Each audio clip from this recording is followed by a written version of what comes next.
Joining me now to discuss things is Captain Mike Vivian, who is the former Chief Flight Operations Inspector at the Civil Aviation Authority, as well as being a former commercial pilot. And also Norman Shanks is with us once again. He's an aviation security consultant. And Mike, first, as a pilot, is this a shock to you? Oh, of course. I think it's a shock to everybody. You're entitled to get on an aircraft as a passenger to go from A to B and arrive safely. Now, I can't, as a regulator, former regulator, guarantee you're 100% safe.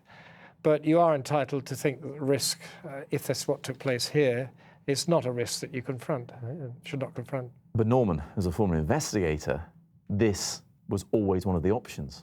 It always has been, yes. Anyone with a security background would automatically reach this potential conclusion. It's sad that it appears to have borne out, but it's not something that has come as a total surprise. You and I talked about the whys and wherefores right here a couple of days ago, and this didn't crop up. But was it there in your mind? Will it have been in the mind of the investigators on the scene? Yes, it would. It didn't crop up because it's not something we like to talk about. But I did say on other reports that there would be a small group of people, both in Germany, France, Spain, who would be tasked with looking at this as a potential problem.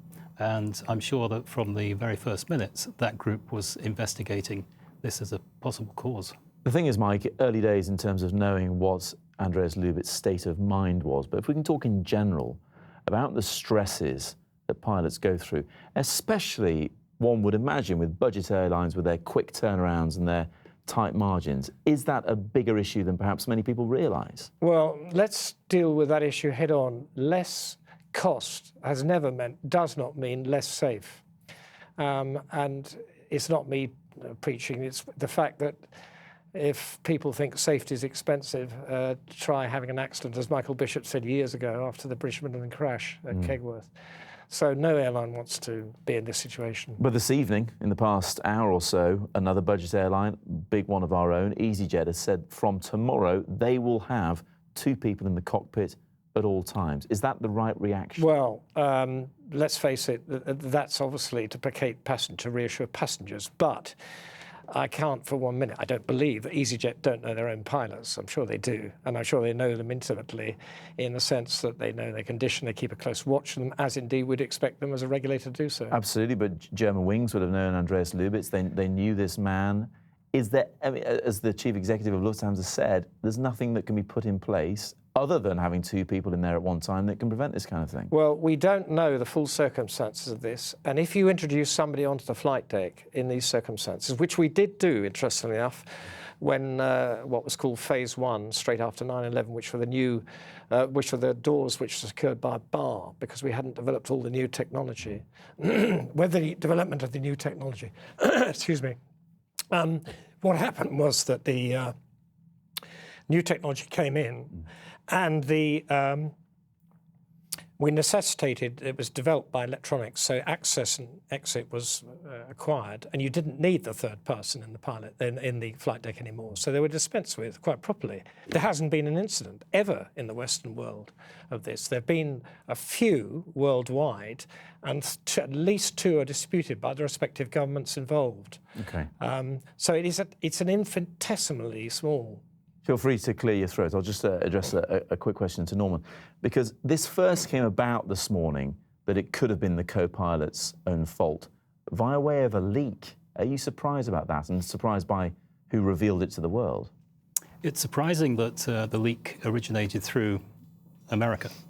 But again, it's not that surprising because the Americans have their ears around the world, and all it takes is a loose word from someone and then probing by people. It may even have been an inspired leak, so that this is let out slowly rather than waiting for the official news from France. But France wouldn't agree with that proposal. You say slowly, Norman. It seems like details have emerged fairly quickly from a layperson's point of view. Would you agree? Yes, somebody must have been working on this overnight.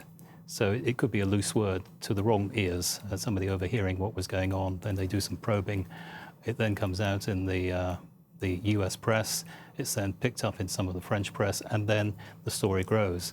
And France has to do one thing or the other. It has to either refute it or come out very quickly with an initial report. Let's just finish with a little bit of reassurance, Mike, because locking the door to the cockpit has had some beneficial consequences on other flights. Well, look, nobody wants a repeat of 9/11, and aviation is an attractive target. It always has been, always will be, to people who are hell-bent on ill conduct. And there are continuing attempts to violate flight deck integrity. So we have to have the ability to keep people out. And there have been issues of pilots being locked out on purpose in the Well, States. there has, funny enough. There was a case in the United States, again, equally unusual, of a JetBlue, I think it was an A320, going from New York to Las Vegas.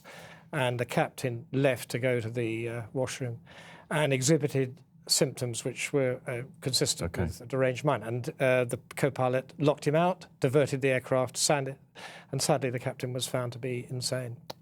Norman, Mike, thank you both very much indeed for sharing your expertise this evening.